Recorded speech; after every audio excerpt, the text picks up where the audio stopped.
Good afternoon. Thank you for joining us today for this webinar, our mini STEMposium to support teachers in the field. This is our 14th of 18 webinars we are hosting. This session has 467 people registered. My name is Ken Heydrich, and I am the National STEM Manager for Accelerate Learning. I'll be your host today for an incredible afternoon of learning. I've been in K-16 education for over 30 years. Connecting with educators in the field like today is the best part of my job. Thank you for being here. We have lined up some exceptional talent from around the country for these mini STEMposiums. This week we are offering 6 sessions during the afternoon. The link to the schedule is found in the chat window. Some of our national superstars include Roger Bybee, Peter McLaren, Oki Lee, David Cruther, Rita McDonald, Larry Plank, and Kelly Price-Colley, who just finished her session. We also have some local trailblazers from the Dallas-Fort Worth area, including Shane Woods, Linda Cook, and Malachi Eubank. In addition, we also have one of our best presenters from Accelerate Learning and STEMscopes today, Kristen Buckmann. As you know, these are challenging times. Accelerate Learning and STEMscopes wants to support our hardworking teachers by offering these sessions of high-quality professional learning. Nothing in return. We are just trying to provide some meaningful professional experiences free. We are trying to take your mind off the pandemic for a moment. Please note that the participation of our major invited speakers does not necessarily mean an endorsement of products developed by Accelerate Learning. We are in challenging times, and they persist. The speakers, along with me and my colleagues, are here to provide a rich learning experience so that teachers can take back with them some useful information and strategies to their students. We are all in this together. Before we begin, let me share some procedural aspects to this webinar. As you know, we are using Zoom, which has a number of interactive features. Please look around to your sound and video controls found on the bottom left side. Your sound should be muted. If you choose to display video, please be constantly aware of what you are broadcasting. We also recommend that you use the speaker view on your video display found in the top right corner. Let's try one feature now called polling. Let's see who we have in the audience today.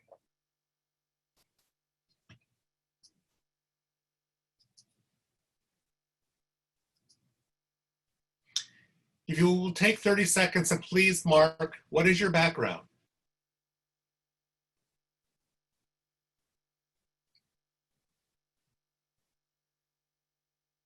You folks are fast. Countdown, 5, 4, 3, 2, 1. This is the highest participation we've had for this poll.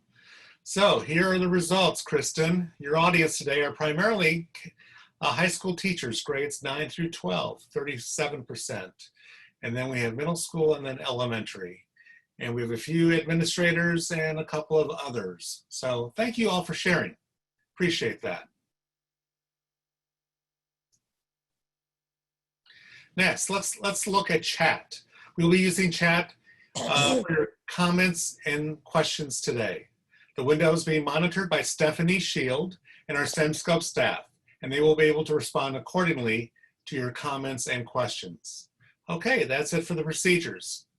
Today, we're very fortunate to have Kristen Buckmann present today. You are in for a treat today. I've seen Kristen present multiple times, and she is truly outstanding. Kristen has her master's degree from the University of New England in biochemistry, and also a second master's in education from Aurora University. She has conducted biocontrol research for 3 years, and she's been a teacher for 9 years, 7 years at the middle school level and 2 years at the high school level. And she's currently one of our regional STEM coaches for STEMscopes. So we're very fortunate to have Kristen present her expertise and her insights with us today on formative assessment planning. So Kristen, take it away, and thank you so much. Thank you, Ken. Just a moment while I share my screen. All right. Thank you, Ken, for the introduction, and welcome everybody. I'm so excited to see so many people from across the country. I will share with you guys that I happen to be located in the New England area. I live in southern Maine currently, so I saw a lot of Massachusetts, Boston folks out there. Welcome to our webinar today. And before we get started, I also want to just let you guys know how incredible I think all of you are, and how incredible you've been during this past unprecedented year that we've had. And going forward, all of the creativity and the inspiring that you're doing, not just with us, but with your students. I just want you guys to know how appreciated you are by everybody in the learning community. Not just including me from STEMscopes and training my different schools, but also as a parent with children in a school district. I just appreciate all the work that you guys have put into this. So today I'm hoping to create another layer for you to help ease you back into the school year, and maybe try to create some of those virtual distance learning adaptations in case we need them again this fall as school proceeds. So our agenda today, we are going to look at student autonomy, and really what I want to do is I want to survey you guys before we dive too deeply, and I just want to know what's your focus. We're all coming to the stage today with some different experiences. Not all of us are going to need the same thing. So we're really going to want to pinpoint what is it that you need to pull out of this session. So we're going to figure that out first for you. Then we're going to spend the majority of our time really looking at this idea of how do we connect learning goals across all our expectations. We want to create one plan that connects everything from start to finish. So we're going to use a backwards design type process to achieve that goal.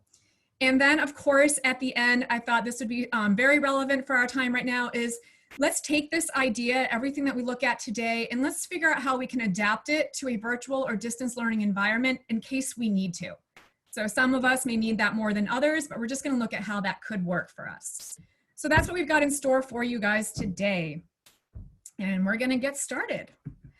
So the first thing I wanted to start with is the purpose. So why do we want to do this? And the reason for this is to create a clear path and a strong purpose for our students.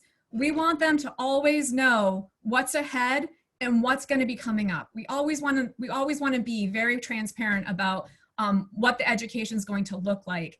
I know that when I was a student, we didn't always know what the topics or what the assessment was going to address. Sometimes we had to just kind of cram and memorize everything to try to figure out what we're going to be hit with. This process really doesn't do that. We don't want our kids wasting their time memorizing. We want them to be able to apply knowledge in a very practical and meaningful way. So a clear path, a strong purpose, that's why we're doing this. And I just threw a couple quotes up here from some of the leading researchers and psychologists in education right now, like Carol Dweck. And really our goal is to increase student motivation, get them to take ownership of their learning. And by doing that, we're going to teach them how to attach meaning to their work and really how to overcome some challenges and rise to the occasion. So that's what we want to be able to do. And I hope today we can lay out a little bit of a path for you to help you start working towards that purpose. So the guiding question or the driving question, essential question, whatever you call it, that today for us is going to be, how do learning connections set the stage for more student autonomy? When our classroom becomes transparent with what we want students to know, how do we get them to invest more ownership in that learning? So that's what we're going to be looking at today. Create the transparent classroom and get the kids to own more of that learning. So the learning intentions that I have for us and what we're going to be exploring today is kind of this whole picture idea. So we're going to be looking at, it's going to be standards-based. I am in an NGSS region. That does not mean that you need to adopt NGSS standards to do this. You can use any standard from any state. So you're just going to work with what you've got.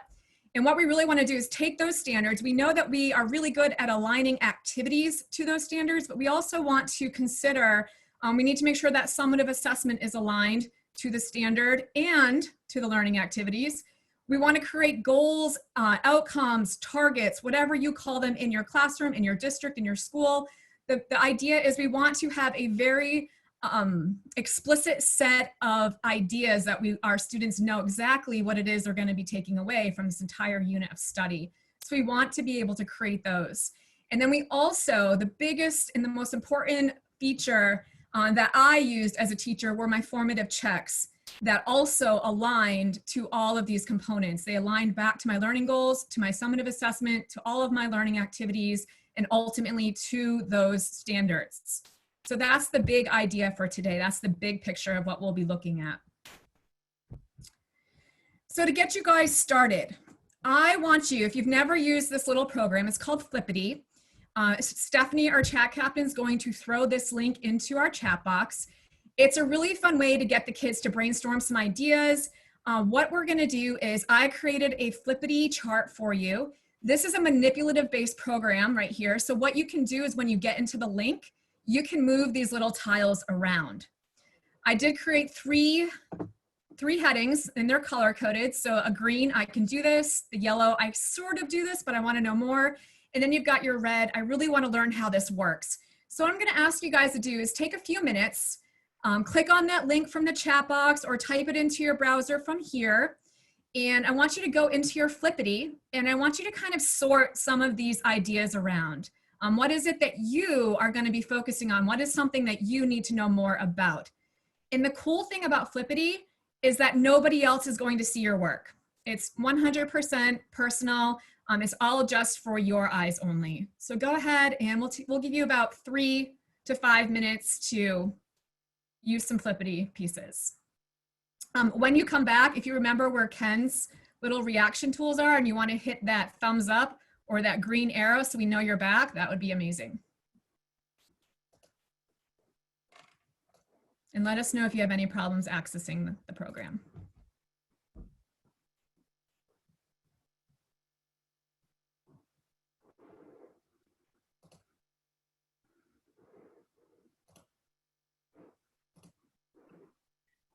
Kristen, we have a question in the chat box. Can the teacher see the results of the Flippity? Not the Flippity that I set up. So no, this is not something, I cannot go in and view your individual results, but that's a fantastic question.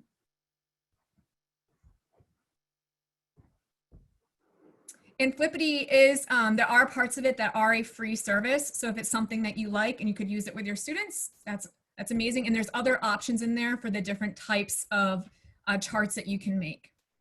So you can kind of go in there and play around and see what they have to offer.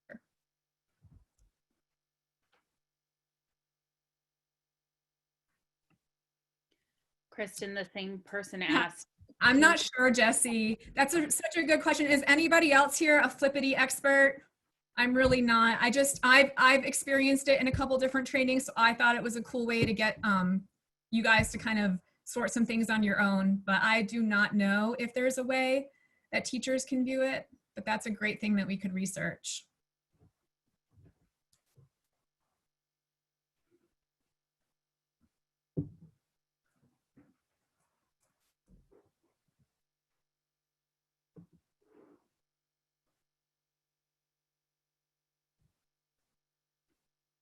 I like this suggestion. Yeah, we could have students definitely screenshot and send them to you.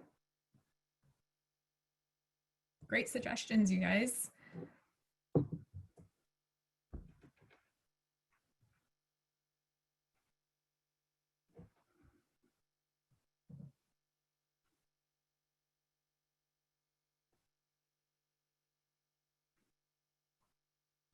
All right, I'm gonna take like 1 more minute and then I'm gonna pull you guys back. And you can kind of keep your Flippity chart up to the side on a screen opposite us if you want to. We can always refer back to it at the end.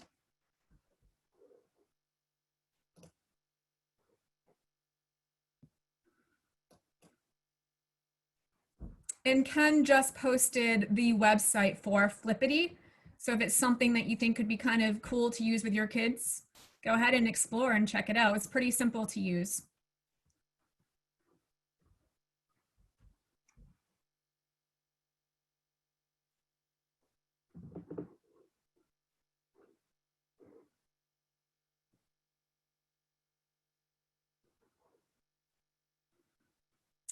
All right, so I am gonna pull you guys back.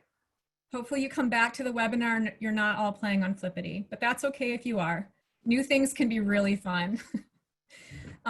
So today, now that you guys have had a little bit of a chance to kind of read the descriptors and go through and sort them based on your comfort level or where your focus might be, these are the little micro things that we're going to be talking about today. So we're going to go through each of these little points as we continue with this session. But the first thing I want to start with is I love to establish a clear goal or a clear purpose, and I love to have evidence back that up. Science teacher, former researcher, we love the idea of just having evidence.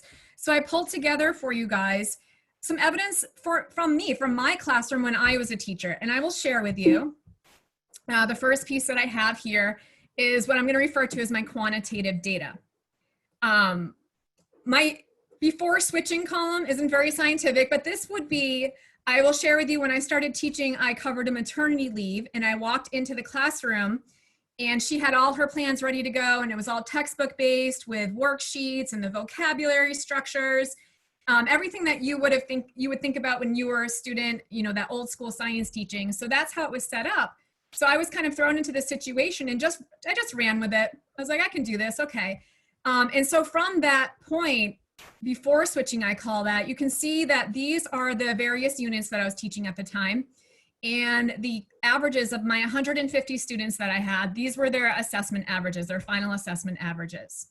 So then, after reflecting as a practitioner and, you know, taking the summer and thinking about how I wanted my classroom to truly feel and truly look, and with the layers of my district using Charlotte Danielson as an evaluation model, being trained in constructivism, having my research background, I decided to take a different approach. So that's reflected in year one. So my year one data is where I created a much more student-centered learning environment. I had my students really trying to take more and more ownership of their own learning. And I put some structures in place to help us achieve that. And my year one data, my summative assessment scores did jump up. The whole entire year was structured differently. And then year two, I just strengthened my structures, and you can see that there wasn't a significant difference in the data as far as the assessments go. So my students were learning at a higher rate using the new structures that we put in place. And that process is what we were going to go through today with you guys. So this is the quantitative data that I pulled to kind of provide that purpose for you. But I also, my favorite thing is to write kids' quotes down as I go through my educational experience. And here are some of the quotes that I have recorded from teaching. And this is my qualitative data.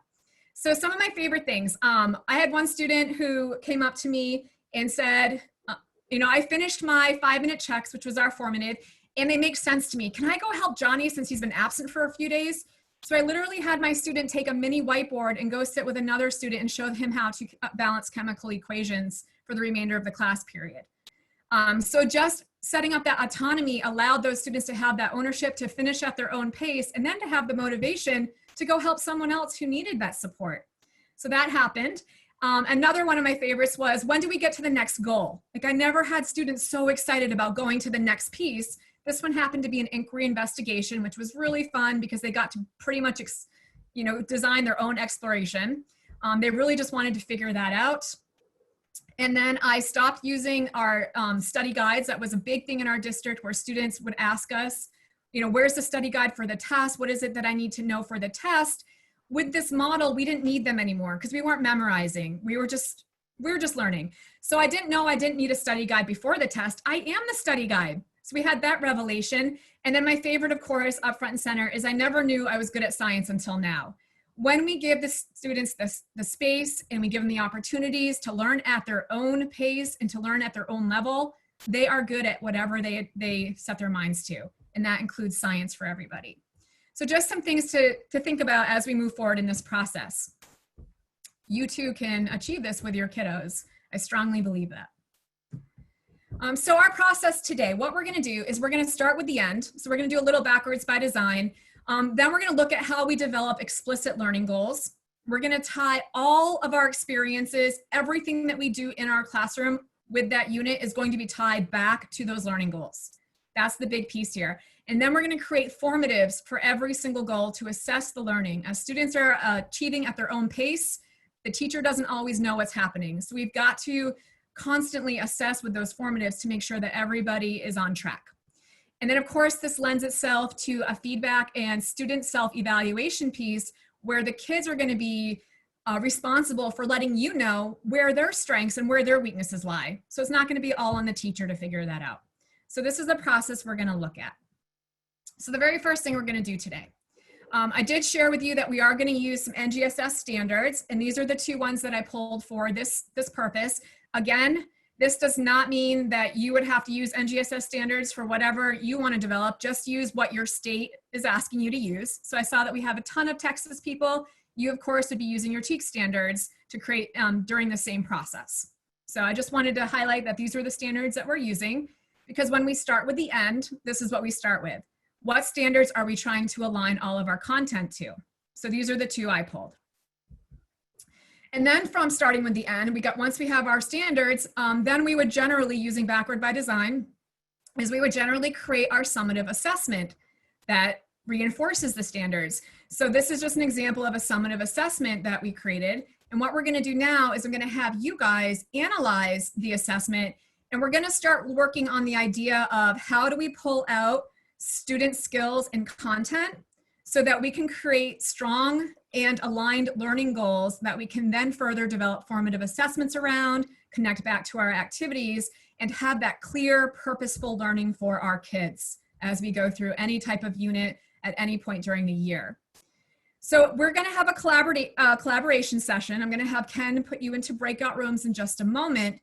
And within those breakout rooms, the big question is going to be, what are the skills and content needed for students to successfully complete this assessment? So your worksheet, the collaboration worksheet that I've created for you guys today looks like this. And Stephanie has posted that in your chat box. So there is a link to it. It is a Google Doc. It will ask you to make a copy. Sometimes in a breakout room, one participant will share their screen and everybody can record on the same copy. Totally up to you. You could write it on pen and paper if you want to. You don't have to record anything in the digital document, but it's there for your use if you need it. So this is going to be our collaboration session number 1. We're going to do this 3 times today. And the very first one is I want you guys to analyze the assessment, pull out what the phenomenon is or what the phenomena is. If you see more than one, pull that out. Sorry about that. And then what I want you to do is create a list. What skills and what is the content knowledge that my students need or your students would need in order to successfully complete this assessment? Because once we have that figured out, then everything else can align back to it. And that's what we're going to be working on. So at this moment, I'm going to have everybody click on that bit.ly link to access the Google document where this document is located. And Ken is going to put you into breakout rooms, and we'll let you guys collaborate and talk about this for about 5 to 7 minutes. And then we'll come back and discuss some of your ideas, and then we'll move forward to the second part. Do we have any questions before we send you away? All right. Okay, Kristen, we're going to do 28 rooms with 5 to 6 people in each room. Sounds good. Oh, here we go. We'll see you guys soon. The rooms are open. You will receive a prompt asking you to join. You can just click on it.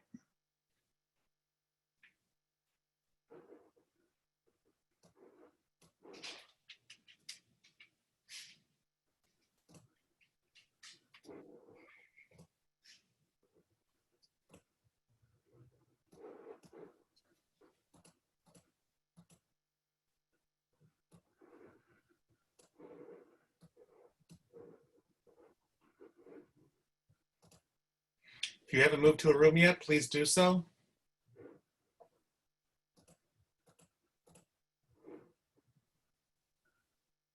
Hello, I just joined and I've missed half of the presentation. So I'd rather just kind of stay and look out what you've been doing so far. How much longer will the presentation be? The presentation goes until 4:45 Central Time. And it's also going to be recorded, and you can have access to the recording later as well. Okay, thank you. Welcome. So I'll just watch the recording then. Sorry. No, no problem.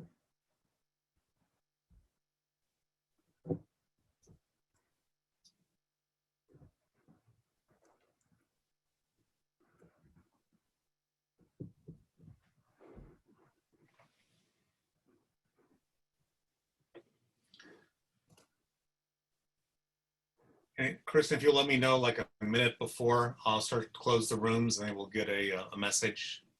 Sure.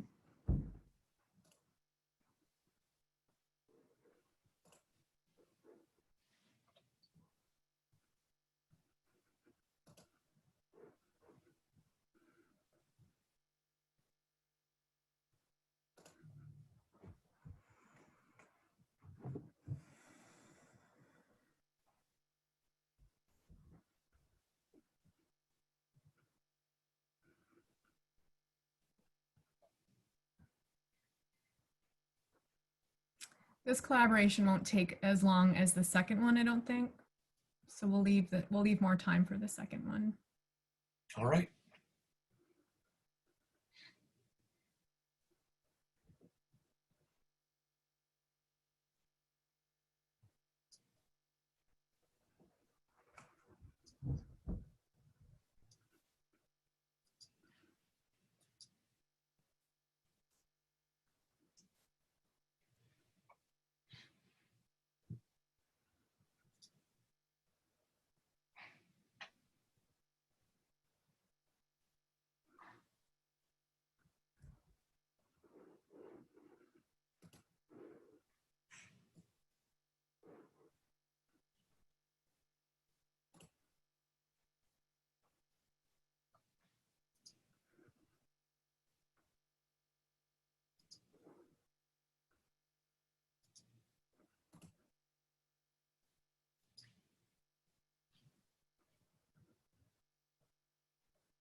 And Ken, is there a way for me to access the breakout rooms or Yeah, no? you should be able to go.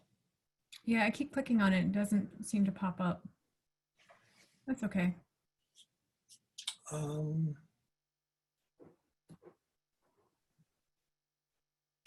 That's strange. Yeah. It's because you're a co-host. I don't know. That's okay. If you look at the breakout rooms, at each room to the right it says join. Use the co-host to be able to go join any room you want. Yeah, so I can't, that screen's not popping up every time I hit breakout rooms, nothing pops up. It like disappears. It works for me. I can join like breakout room 2. That's all right. Okay. Give them a couple more minutes. Yeah, when I click on breakout rooms, it only lets me choose one of them. Yeah, and I don't even have that option. I can't go to any of the other ones. No, but don't you have a join for each room? No, I just have a join for one room. Mm-hmm. Oh, because it's trying to balance it all out. That's why. Oh, okay. So you're going to go to the room with the least number of attendees, I bet. Oh, That makes sense. If they're full, you probably aren't allowed to go in. yeah.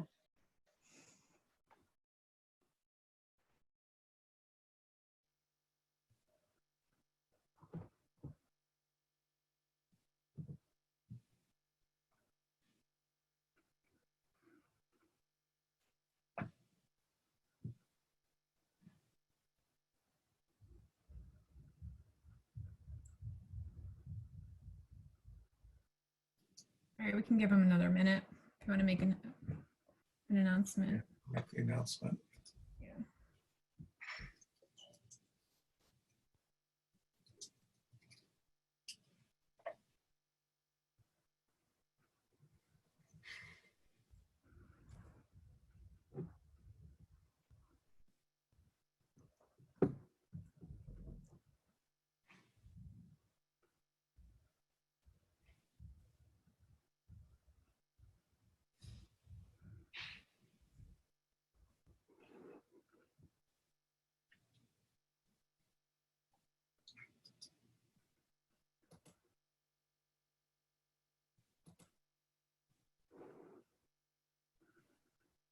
Okay, I'm going to close it up.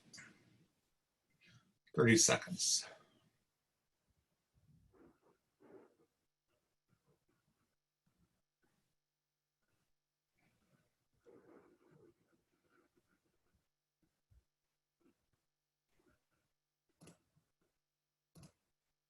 Here they come. Give everyone a second.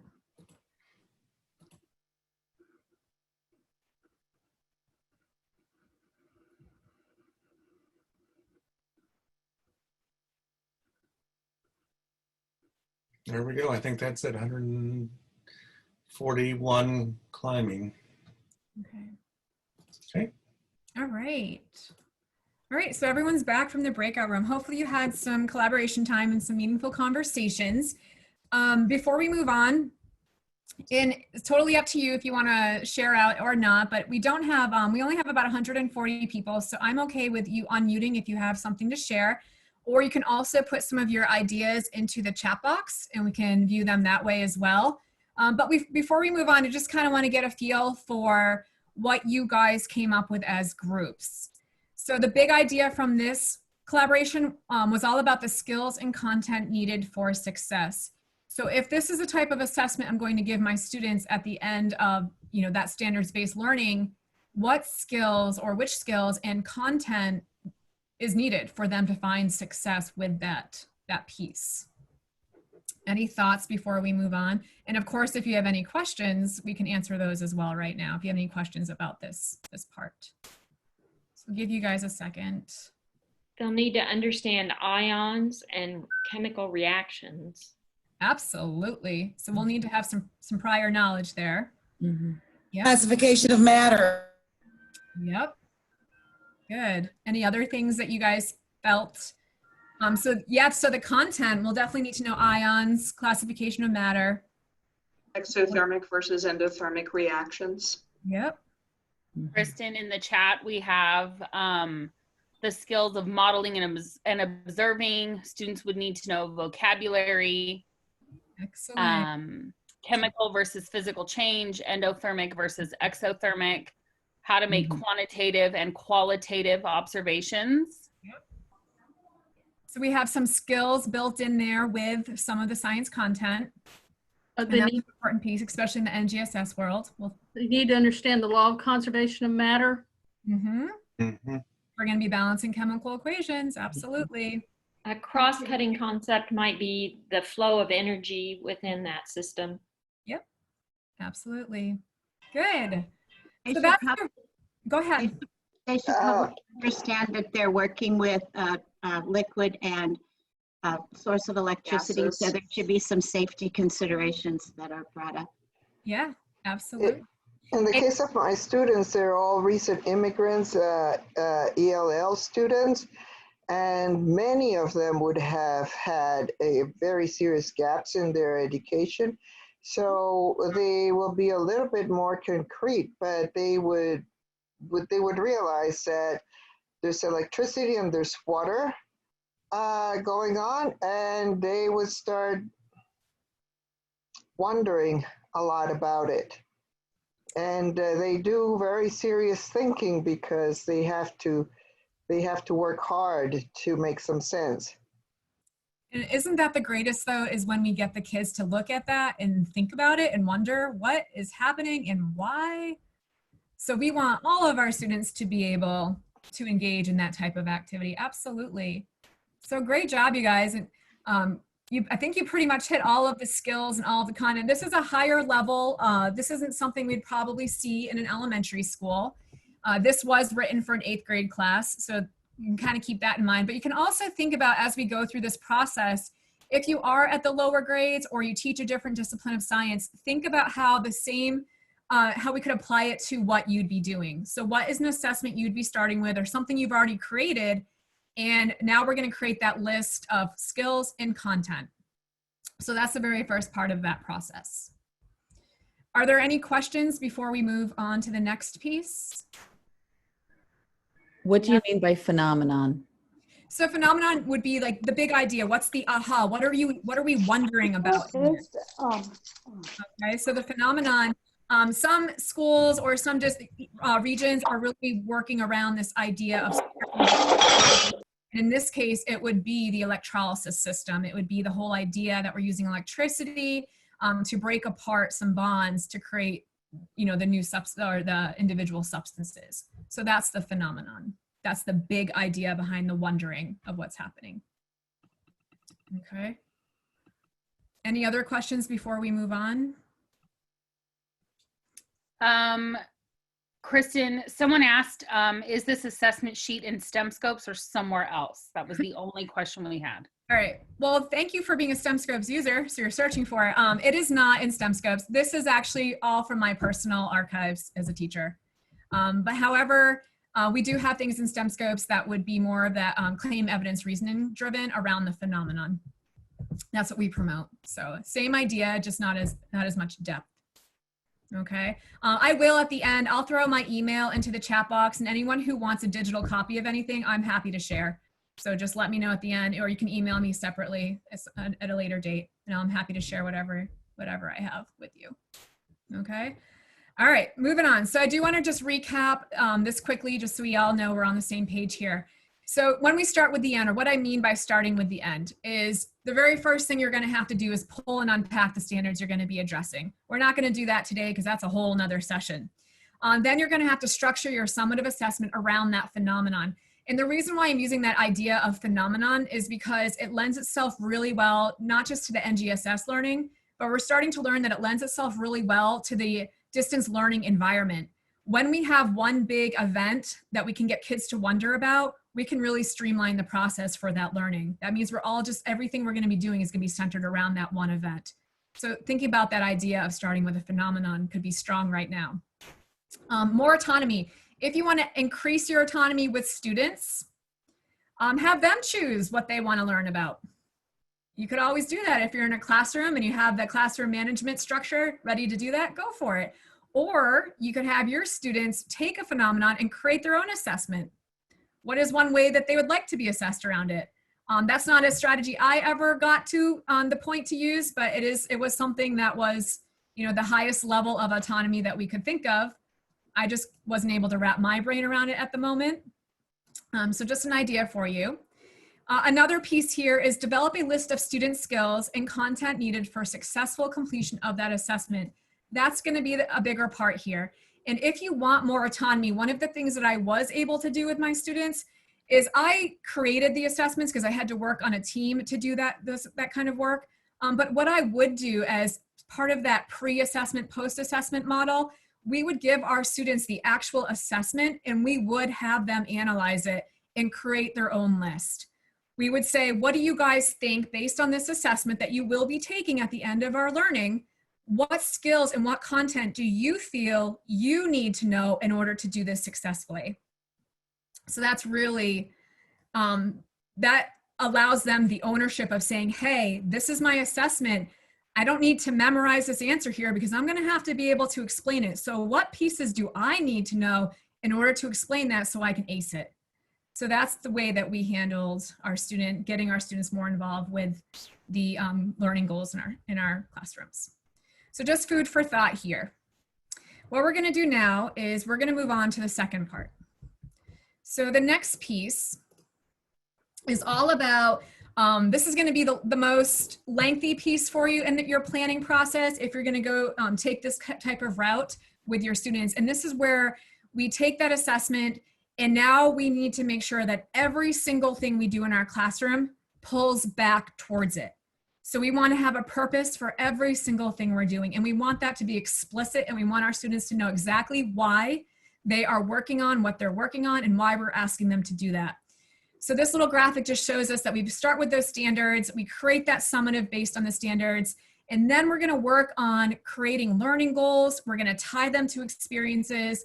We're going to tie them to formative assessments or little checks. And that's going to provide them with teacher feedback. And then ultimately, the students are going to be able to self-evaluate their own strengths and weaknesses. So how are they working towards achieving that success? What do they need to do more of? What is it they're not understanding? We want them to tell us. We want them to be able to have that information. So the guiding question we're going to look at next, and I am going to have you guys go back into your breakout rooms, and we're going to spend a little bit more time in there because this process might take a little bit longer. But we're going to be looking at why are the connections important? Why do we want to take the time in the beginning of our school year to set our students up with this type of structure? Why is that so important? So kind of keep that in mind. And I'm going to have you enter and go back into the same collaborative forum. If you noticed, there was a little bar on the left-hand side that would have allowed you to skip down to the next title, which is collaboration number 2. Your next piece is going to look like this, and there's some guiding questions up here to help you with it. But the premise of it is really to take your list. So take your student content and your student skills list. You're going to take each piece individually. So I only have you working on 2 or 3. If you want to add more, that's fine. And what I want you to do is I want you to list out some of those skills or that content that you identified in session number 1, in collaboration number 1. And then from there, I want you to create what we call a learning goal or a learning target, connection, whatever you use. And I want you, if you're in the elementary world, you might be familiar with the I can statements. So something similar to that. Like it has to start with an action verb. Students can do this.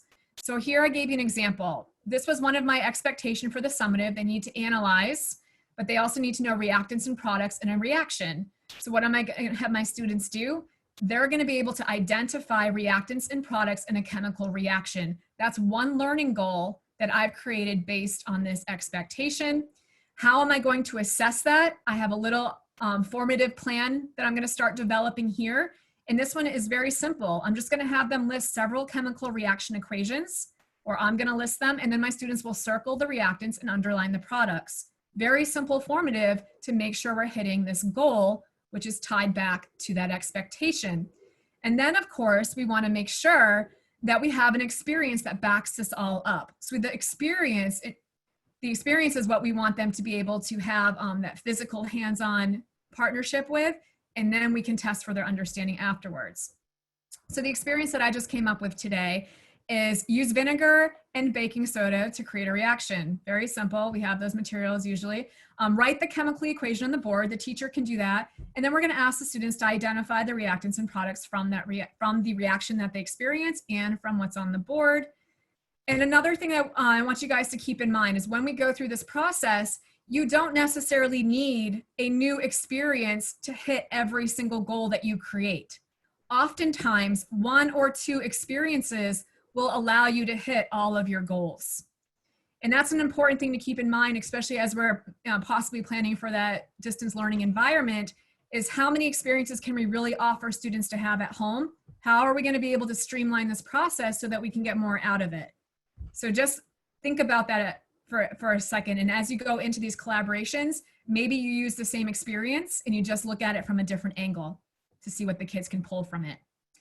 So that's what I'm going to have you guys do. And in just a moment, we're going to have Ken put you back into your breakout rooms. And I want to see if you can just develop 2 or 3 more ideas based on what you've already created from your list, and just see if we can take one step further. Create the goal.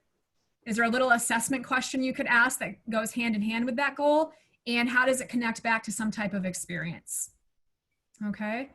Any questions before we have you guys jump back in? All right. So Ken, I'm going to have you guys work for about 8 to 10 minutes.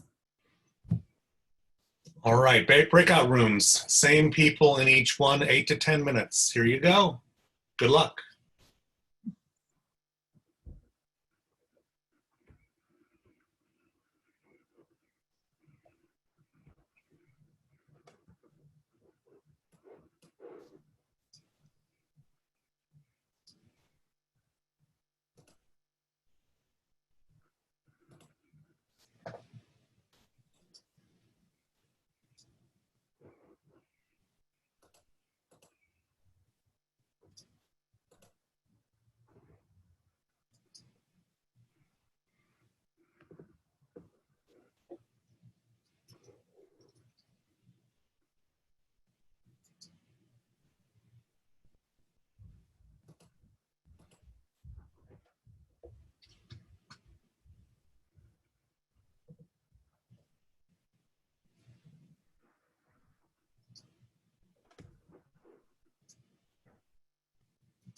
I never did receive my breakout room. I'm assigning the number of people to the rooms that were not assigned earlier.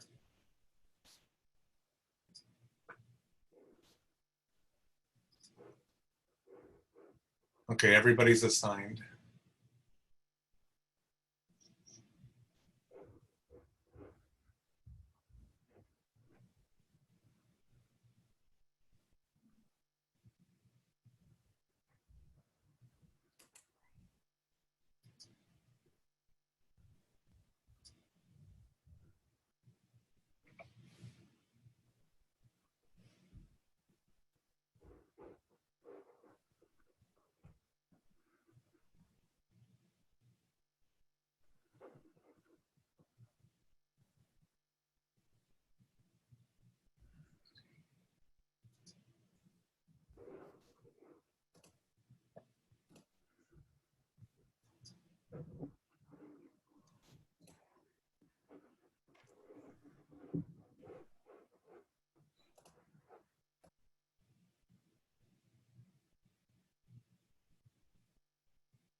Okay, Ken, we have like 2 more minutes. 2-minute warning.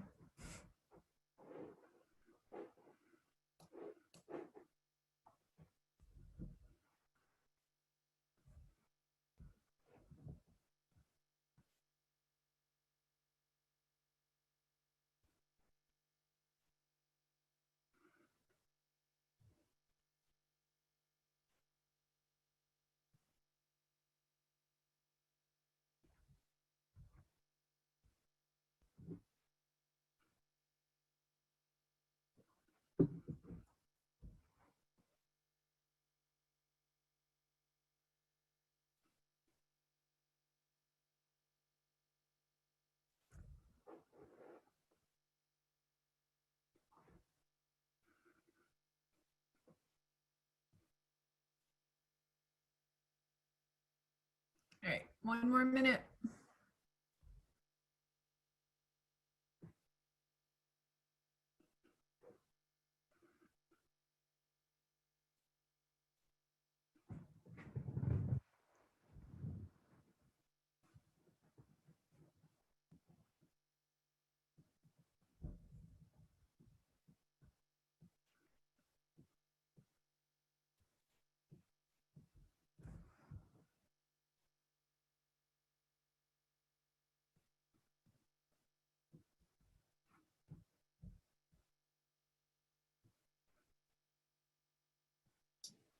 You're being closed now. Thank you.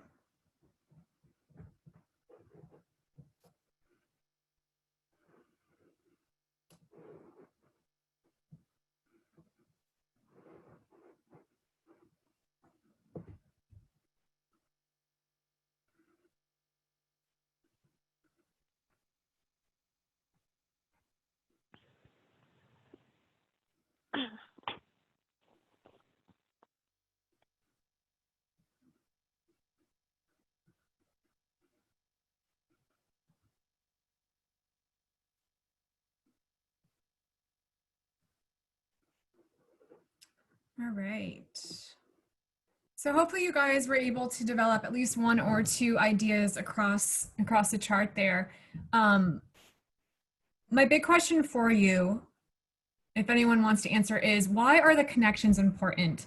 Why would it be worth our time to go through this and create these connections across all of the different types of learning that we're going to do with the students? If you have any ideas, go ahead and throw them in the chat, or you can share out. Well, connections are the basis for that desire to learn more. Mm-hmm. Mm-hmm. It's so confusing for students to figure out what they're supposed to know. Right, and we don't want it to be a guessing game, and we don't want it to be a trick. Now that is old school. I went to school in the 70s, and the whole idea was you didn't know what you were going to be asked on a test, so know everything. Mm-hmm. Exactly. And when we can start the kids off with the expectations of this is what you need to know, they're not going to feel like they are going to fail. They feel like they have the opportunity to achieve that goal because they know exactly what it is. So it is important to take the time and make those very explicit connections for them. I think it's also important because it helps them and helps you to make the connections. We were talking about on ours, we were talking.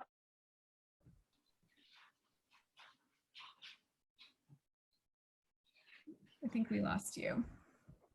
Kristen, we had a couple, or actually quite a few comments in the chat about connections helping students build their knowledge and understanding in a deeper, more meaningful manner. Oh. So it led us as teachers to those things that we had to do previous and make sure the kids knew, just in case we missed it before, that they need to understand this and they need to, and that helps us to make those connections, just like it helps the students to make the connections. Mm-hmm. And it really does help you kind of take away some of the fluff, right? If it's something that you know is cool and you really want to use it, but it really doesn't align to what we need to do, is it something that's going to be essential? Is it something that we really need to put our focus and our effort into? So it does help us kind of streamline, as a teacher's point of view too, it does help us streamline the plan.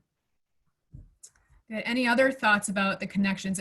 Ultimately, the connections, when we create that explicit connection for our students, we do increase that intrinsic motivation because they know exactly what is being asked of them.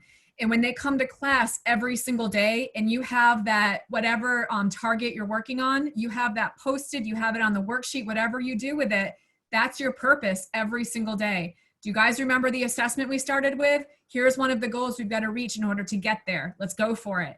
And they rise to the occasion. And that's the coolest thing to see, is that students who before maybe weren't as engaged, all of a sudden are engaged because they know what you've created is so meaningful for them. And that's when they feel like they're good at science. Hello, I have a question. Sure. Okay, this is Angela White. And sometimes my students, they'll say, well, I don't understand, why do I need to know this? Why is this important? Things of that nature. Mm-hmm. And so when they do the hands-on activities and the experiments and they actually, like for example, the example that you were using, chemical reactions, when they see the reaction occur, and we talk about it, and then I kind of ask them to think about your everyday life activities. Where do chemical reactions occur in everyday life activities?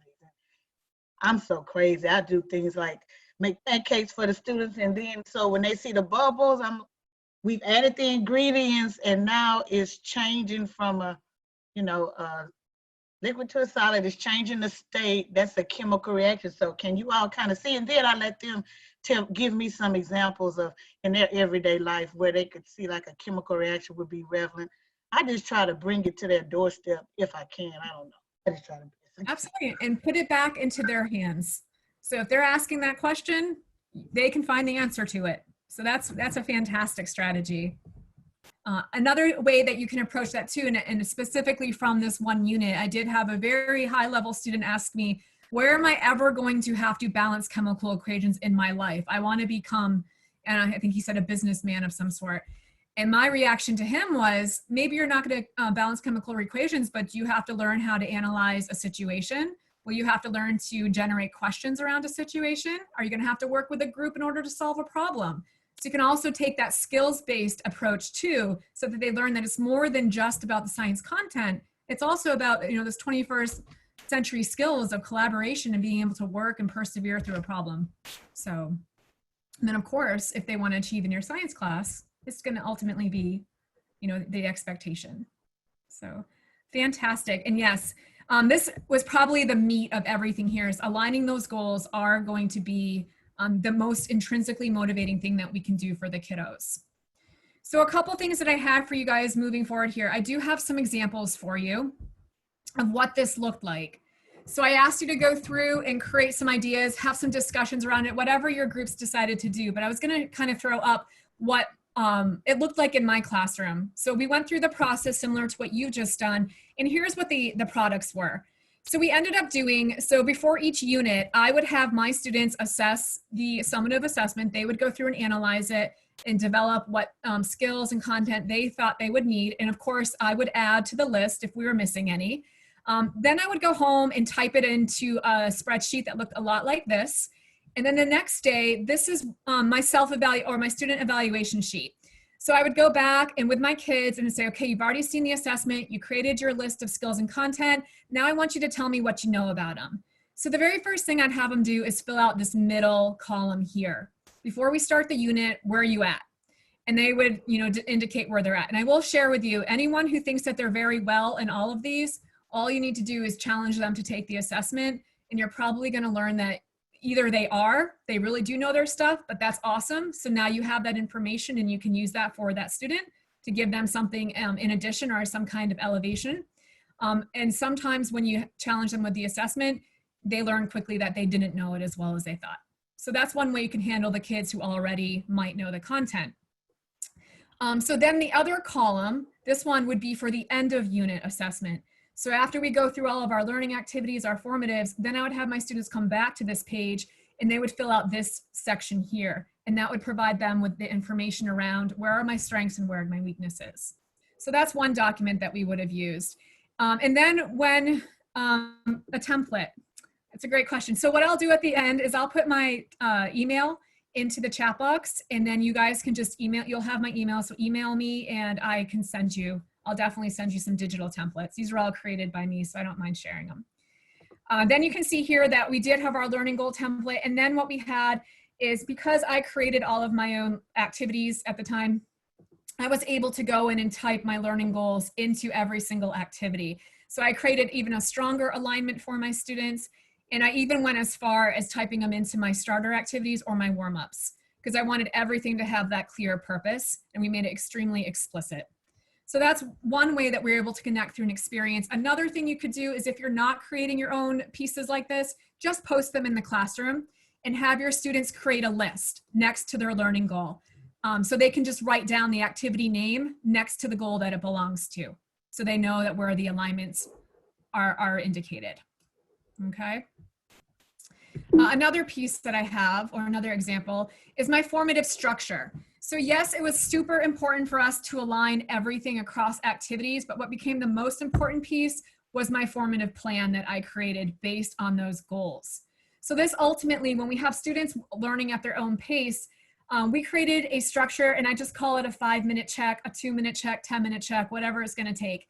And I taught my students right from the beginning that this is a safe document. I will never put this in the grade book. This is a feedback piece for you and for me, so that we just know where you are, so that I can help support you no matter what's happening.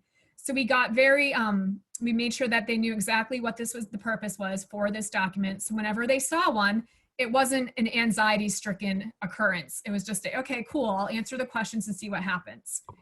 So this was our formative check plan. We had them tied to every single goal in a unit. You can see the learning goals are listed. Very simple questions. It should literally take them 5 minutes or less.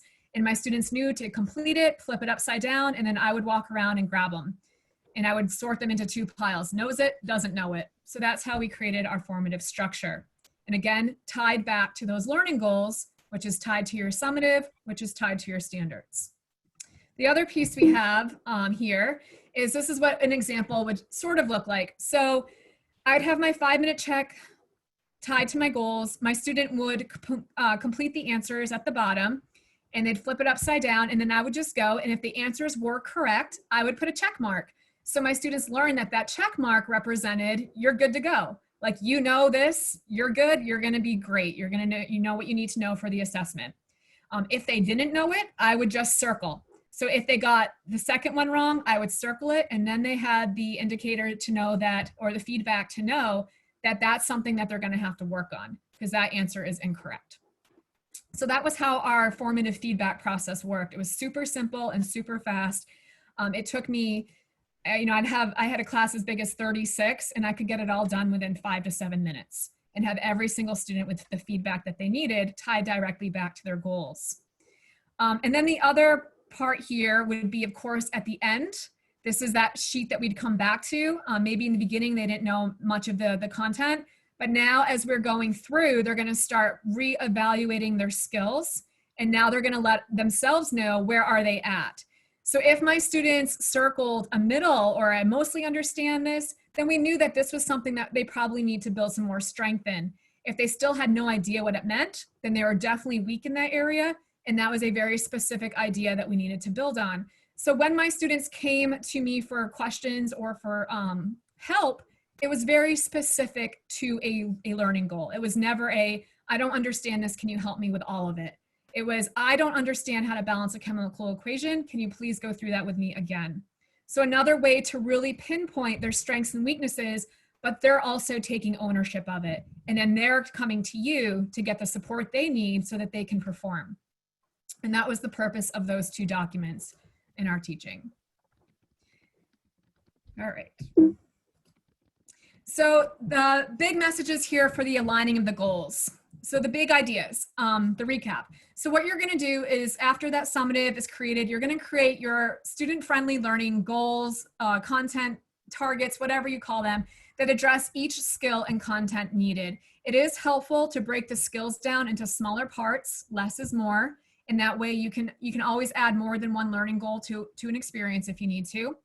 And of course, if you want more autonomy, have your students create those goals with you or on their own, and then you support it. So that's up to your discretion.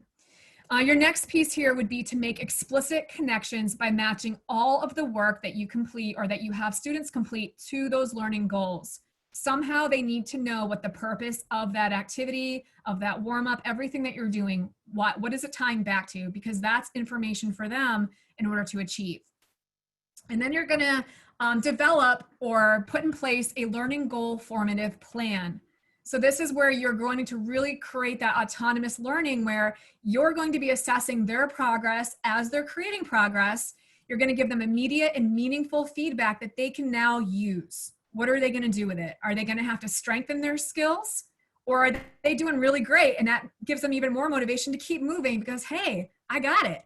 Now I can go forward. Or, hey, maybe I didn't know it as well as I thought. I'm going to take a step back and get some clarification. So you're putting it back into their seat when you're giving them that quick and meaningful feedback. And then, of course, the next piece is create some way for students to identify their individual strengths and weaknesses, have them track their progress, and have them come to you with what it is they need to know. Okay? So those are the 4 major ideas behind aligning those goals across all of that unit information. And we don't have very much time left, Ken, so I think we're gonna probably skip out. Maybe we'll just do a quick little open conversation about this piece here.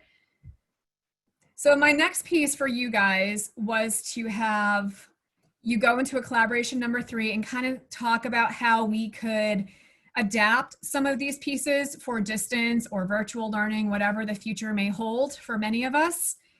So I wanted you guys to kind of think about that. I don't think we have a ton of time left to hit the chat room or hit the breakout rooms right now. So I don't know if you guys just want to take a moment, kind of look at the idea. So think about what an assessment would look like in your classroom. And I'm betting a lot of you have already started to contemplate how this might be changing or have already had to change it based on what occurred this past spring. So I also want you to kind of take a moment and think about the learning goal idea or the learning target idea. Is that still something that we need to do, or is that still something that's going to become beneficial? And if so, what is that going to look like? How could I use that in a virtual setting? Same with the formative plan. How do I use a formative plan in a virtual setting? So I want you to just take a moment, and if anybody has any great ideas, go ahead and throw them in the chat box, or just unmute and let us know something maybe that you've worked on, or something that you'd like to share with the group about how to adapt some of this information into a distance learning situation. Kristen, a few things have come in. One teacher shared they're not allowed to use any paper at all this year, so doing the goals via forms. Again, digital exit tickets, Google Forms, Padlet. Google, lots of Google. Jamboard. Yeah, I see the summative. So Ken, it looks like we have a lot of questions about summative assessing during digital. So maybe for our next round of STEMposiums, we can add that topic. Virtual assessments. Yeah, that's a big one right now. But yeah, Google Classroom.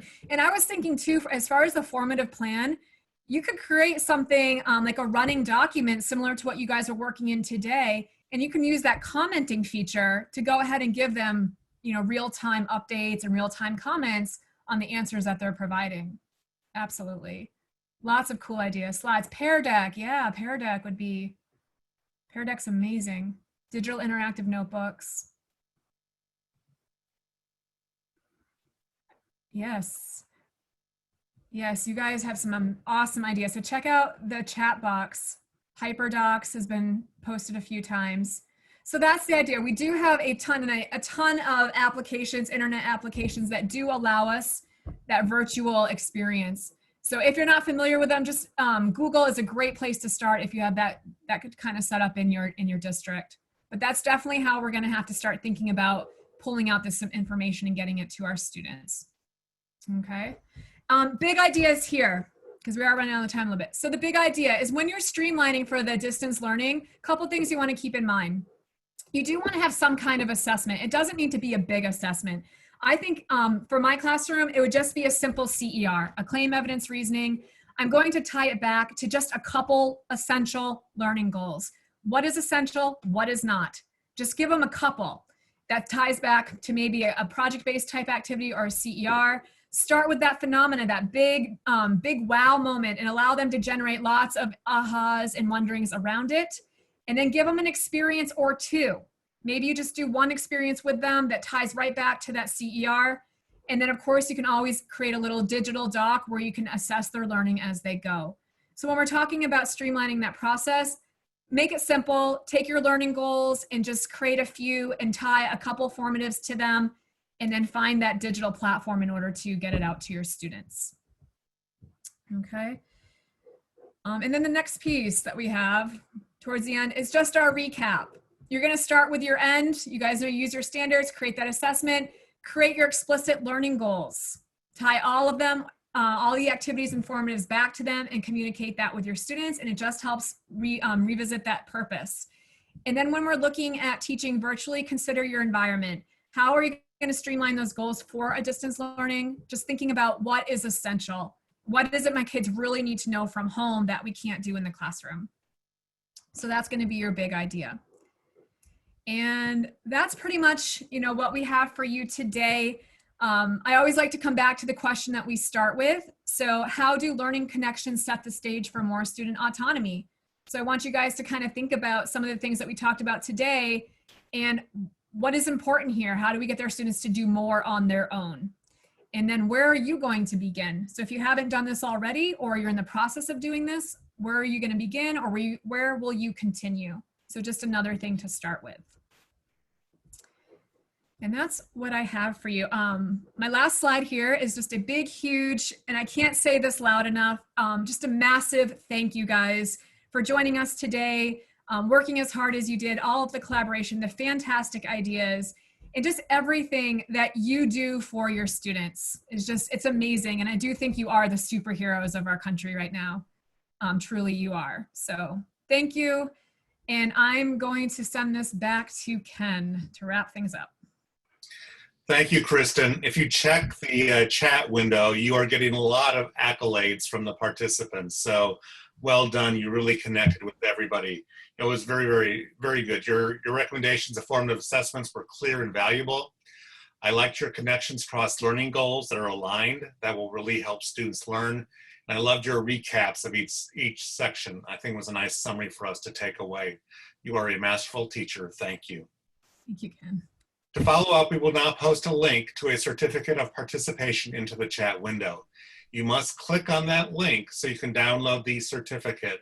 Again, look for the link in the chat window. It is a PDF document. We will also now post a short 5-question survey about this webinar. This webinar has been recorded and will be available on the ministemposium.com website in about 1 day, maybe 2 days. And then you will receive a follow-up email from me with a link to the handout from today's seminar. So again, you will get an email from me with a link to the handout. Please remember, we have additional webinars tomorrow and on Thursday. Finally, on behalf of Accelerate Learning and STEMscopes, we appreciate you taking time to participate in these learning experiences. Thank you and be safe.